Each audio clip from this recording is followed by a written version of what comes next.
Fue encontrado en una pescadería en Constantinopla en el año 1436, tirado sobre un montón de papel para empacar. El antiguo manuscrito contenía 22 obras cristianas diferentes.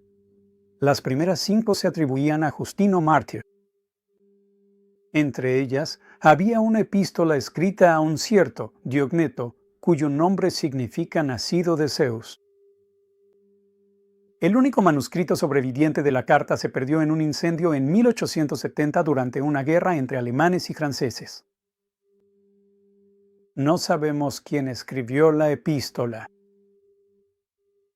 Solo al final se llama a sí mismo el Maestro de las Naciones, un estudiante de los apóstoles y siervo de los estudiantes de la verdad. Los estudiosos han tratado de atribuirlo a autores como Apolos o Policarpo. Pero, como sucede frecuentemente con los textos cristianos antiguos, esta carta en particular es anónima y eso pudo haber sido intencional. Pero, ¿por qué esta obra nunca fue citada ni una sola vez por ningún cristiano, antiguo o medieval? Para explicarlo, algunos estudiosos han argumentado que el verdadero autor era considerado demasiado peligroso. El verdadero autor pudo haber sido Marción o Valentín. El caso de Valentín es intrigante porque él tenía una especie de cualidad lírica o poética en su prosa, y eso vemos en esta carta. Pero como faltan coincidencias precisas, tanto verbales como doctrinales, debemos conformarnos con referirnos a un autor desconocido y misterioso. Soy el Dr. David Litua y en este canal hablamos sobre el cristianismo primitivo, el mundo grecorromano y la gnosis cristiana.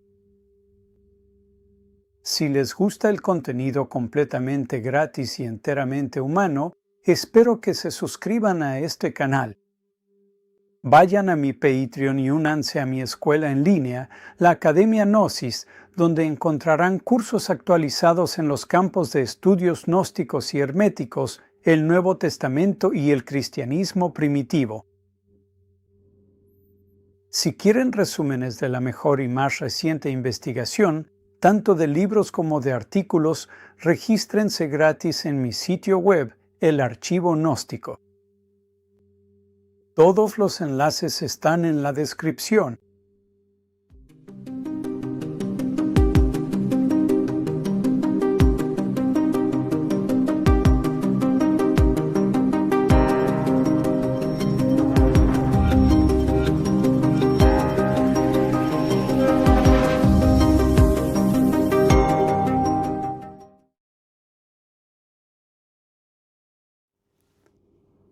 En su forma actual, la epístola a Diogneto tiene 12 capítulos, pero los 2 últimos capítulos son discutidos. Algunos estudiosos dicen que el estilo y el vocabulario son diferentes, lo que indica un autor distinto.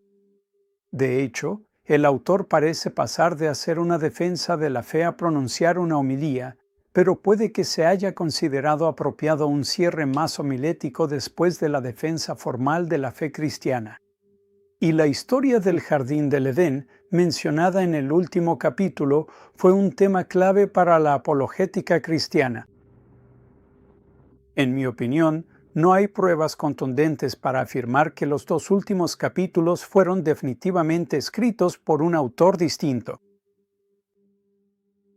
De hecho, la mayoría de los lectores ni siquiera nota mucho cambio entre los capítulos 10 y 11.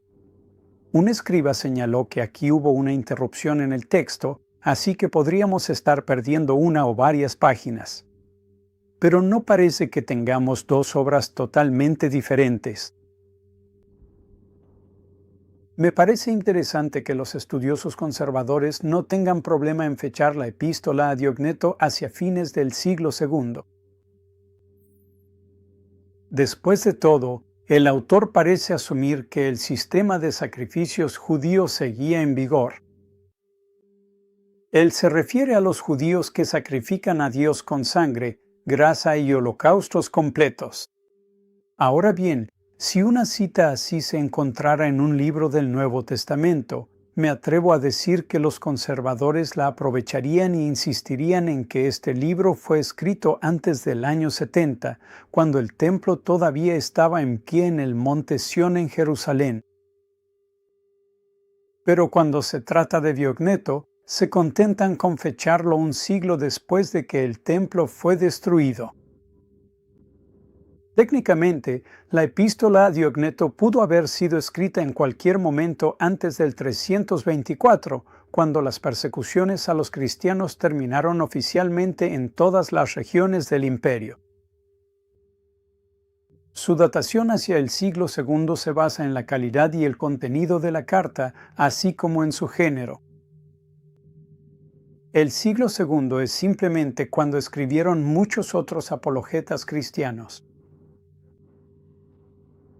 El cristianismo marcionita no representaba una amenaza para este autor, quien, a grandes rasgos, pertenece a la tradición católica primitiva.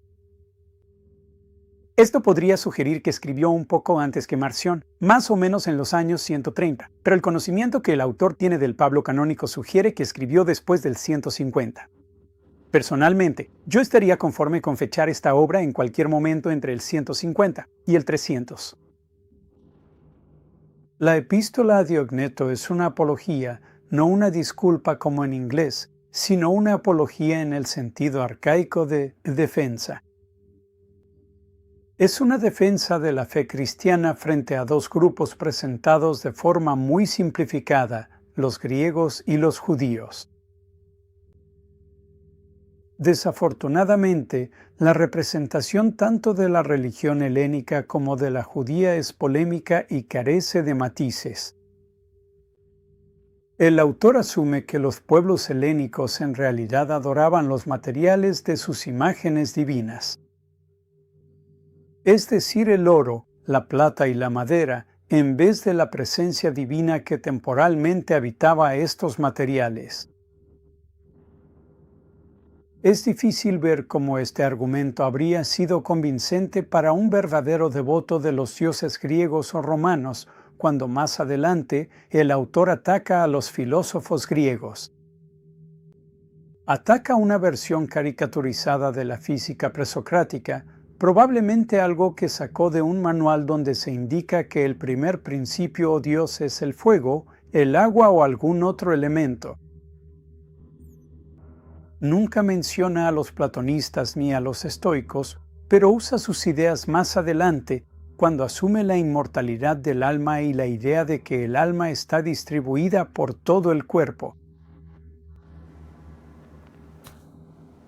El autor trata al judaísmo como simple idiotez y superstición. Asume que el judaísmo no es mejor que los cultos helénicos.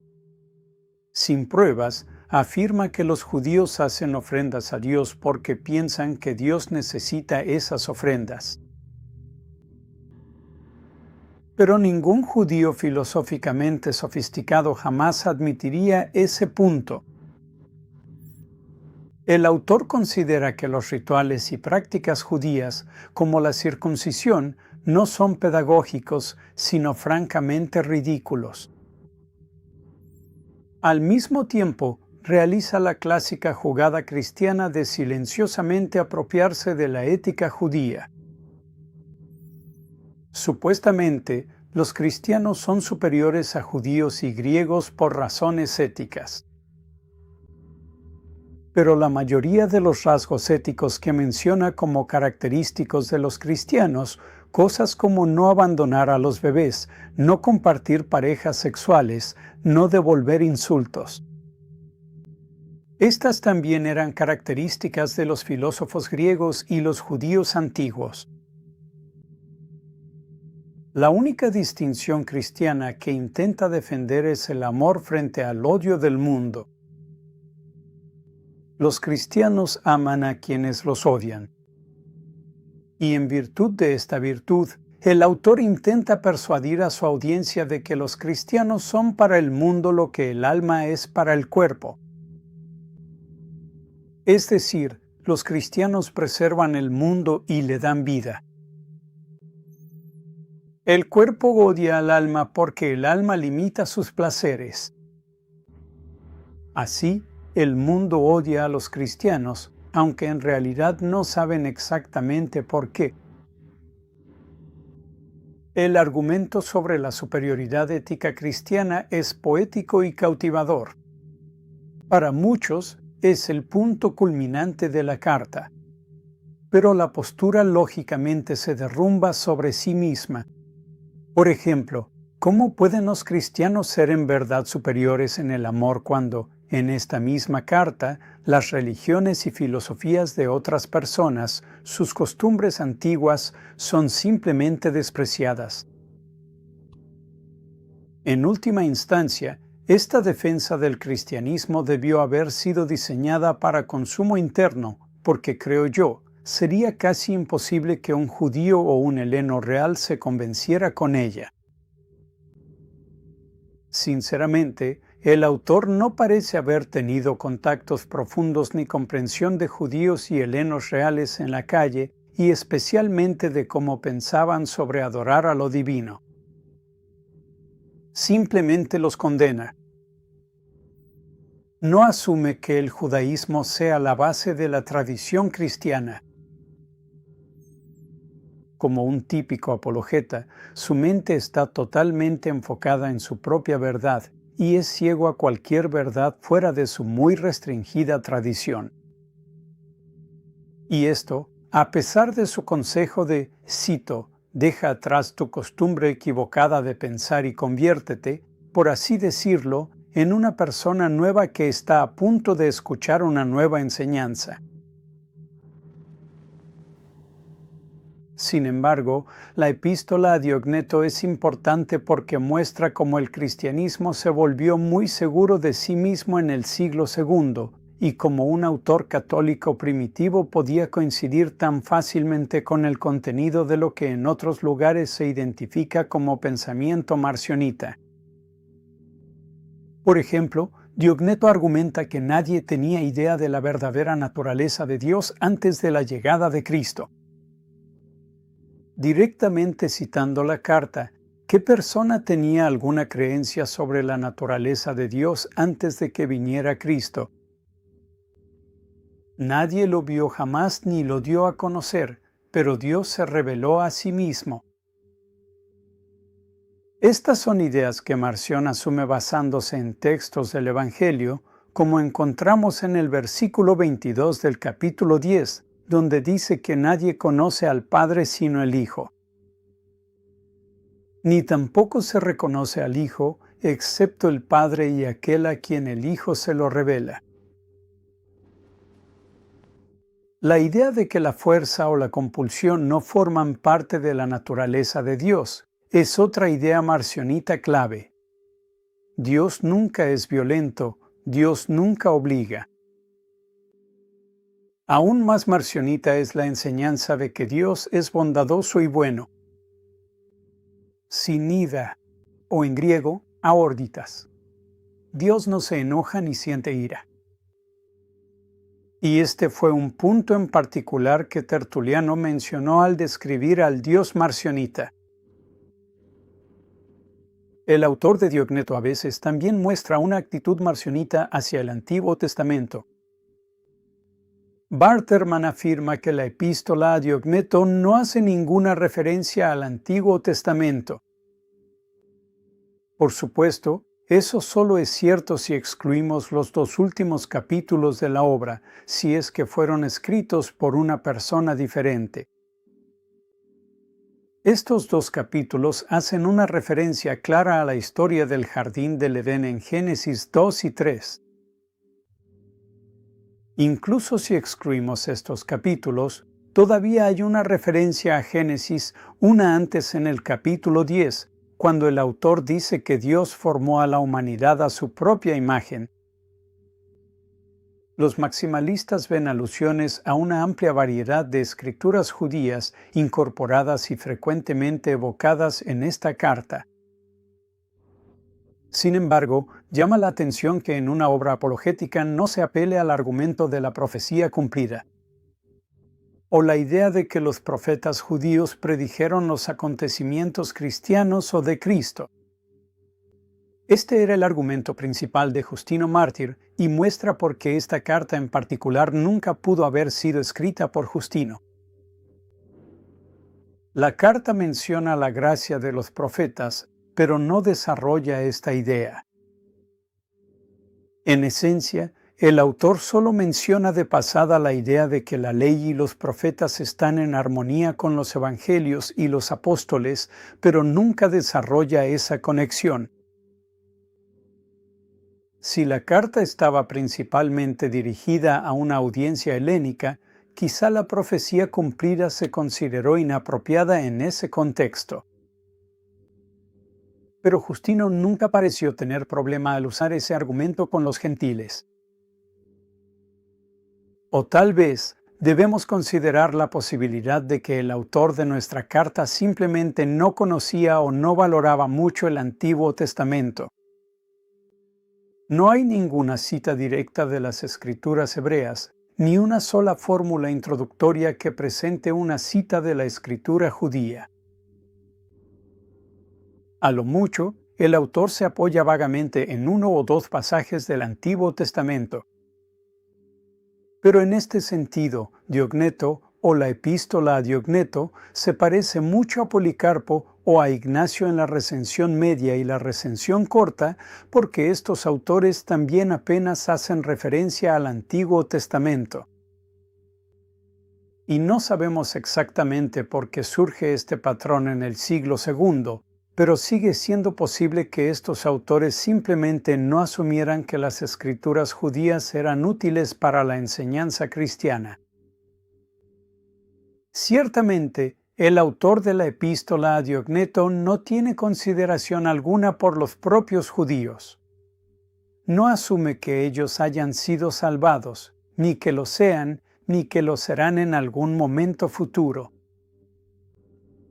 Este autor muy seguramente era un seguidor de Jesús y Pablo, pero no asumía que ninguno de ellos formara parte del judaísmo. De hecho, nunca quiere asociarlos con el judaísmo. Ni siquiera utiliza el nombre de Jesús o Cristo. Hay una cita clara de las cartas de Pablo, 1 Corintios 8:1. Este versículo en particular no está atestiguado en el Apóstolos Marcionita. Y hay muchas alusiones y ecos, más o menos convincentes, tanto a la literatura paulina como a la joánica. Parece ser bastante seguro que este autor tuvo acceso a las versiones canónicas tanto del Evangelio según Juan como de las cartas paulinas. Su uso frecuente del lenguaje de misterio recuerda a lo que encontramos en Colosenses y Efesios.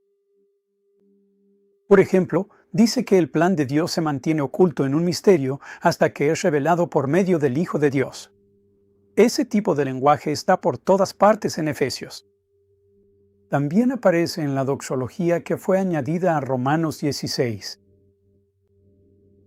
Finalmente, vale la pena señalar que la carta contiene este maravilloso pasaje sobre la deificación cristiana en el capítulo 10. Cito: La felicidad no consiste en dominar al prójimo, ni en querer tener más que los más débiles, ni en enriquecerse y explotar a los necesitados. Tampoco se puede imitar a Dios mediante estas acciones. De hecho, son ajenos a su magnificencia. Más bien, quien carga con el peso del prójimo, quien desea beneficiar al necesitado usando sus propios recursos, quien da a los que carecen de los dones de Dios, esta persona se convierte en un Dios para quienes los reciben. Este es un imitador de Dios. Aquí podemos observar la ecuación entre el ser humano, Dios e imitador de Dios. No es que el término Dios aquí sea simplemente elástico y se use de manera muy laxa. Este es otro lugar donde creo que el autor silenciosamente sigue la filosofía griega, en este caso específicamente, la filosofía platónica y pitagórica en la que el objetivo de la vida es seguir a Dios. Plotino decía que la meta no es solo ser bueno, sino ser Dios. Un dios en la antigüedad grecorromana era bueno por definición, y ser bueno significa otorgar beneficios. Quienes otorgan beneficios reciben el nombre de Dios como un honor especial. A pesar de la crítica del autor hacia el culto griego, él, junto con varios otros escritores cristianos, está completamente de acuerdo con la tradición griega. Sobre la aplicación amplia del término Dios o Theos a los benefactores humanos. Plinio el Viejo lo expresó así, cito, para que un mortal ayude a otro mortal, eso es divinidad. Y registrar a tales hombres entre los dioses es el método más antiguo de agradecerles por sus beneficios. Por su parte, Cicerón explicó que muchas naturalezas divinas han sido, con justa razón, reconocidas y nombradas tanto por los más sabios de los griegos como por los antepasados romanos. Por los beneficios que otorgan. Se pensaba que todo lo que confiere gran utilidad o provecho a la especie humana se debe a la operación de la benevolencia divina hacia los seres humanos. Los lectores podrían llamar a esto una idea pagana, pero tendrían que explicar por qué aparece en un texto cristiano. La deificación cristiana en este texto no se trata solo de hacer el bien. Los romanos, los administradores y gobernadores romanos, eran benevolentes, pero principalmente con su propia gente. Pero aparte de algo de pan y circo, ofrecían pocos beneficios concretos a los verdaderamente pobres y desamparados. El autor de Diogneto específicamente promueve ayudar a los pobres y desamparados. De hecho, la mayoría de la gente en la antigüedad apenas sobrevivía y vivía de limosnas día a día. Uno podría llamar a esto una característica distintiva del cristianismo, si no fuera porque es una idea que también se encuentra en Filón, el filósofo judío. Cito aquí de las leyes especiales, libro 4, los seres humanos son más semejantes a Dios cuando otorgan beneficios. ¿Qué bien mayor hay para los mortales que imitar al Dios eterno? Así que no permita al rico acumular grandes cantidades de oro y plata y guardarlas en su casa, sino que las saque para el uso general, para aliviar la dura suerte de los necesitados con el bálsamo de su generosidad ofrecida de buen grado. Aquí, la diferencia radica en que, para Filón, dar a los necesitados convierte a uno en imitador de Dios. Pero el autor de Diogneto va un paso más allá al afirmar que el imitador de Dios es un Dios cristiano. Es una verdadera deificación y más adelante habla de los resultados de la deificación. Cito: incluso mientras te encuentres en la tierra, verás que Dios está dirigiendo los asuntos del cielo. Entonces empezaréis a hablar de los misterios de Dios, y entonces amaréis y admiraréis a quienes son castigados por no querer negar a Dios. Entonces condenaréis el engaño y el error del mundo cuando lleguéis a conocer la verdadera vida del cielo. Si les interesa leer y estudiar la epístola a Diogneto, Barterman tiene una breve introducción y traducción en la biblioteca Lower Classical. Hay una introducción y un comentario mucho más extenso sobre la carta hechos por Clayton M. Jefford. A menudo estoy en desacuerdo con las decisiones de traducción de Jefford, pero no hay duda de que su introducción, publicada en 2013, es la más completa y actualizada, y con su bibliografía estarán bien preparados para encontrar más recursos académicos. Si les interesa la deificación por beneficencia, es decir, por dar beneficios, los invito a revisar el capítulo 5 de mi libro Jesús Deus. Y si les interesa obtener una introducción a la deificación, cristiana o de otro tipo, a lo largo del tiempo, entonces échenle un vistazo a mi libro, Becoming Divine, Deification in Western Culture. Como siempre, si les gustó este video y su contenido, por favor denle like, compártanlo y comenten aquí abajo. Muchas gracias y nos vemos para la próxima.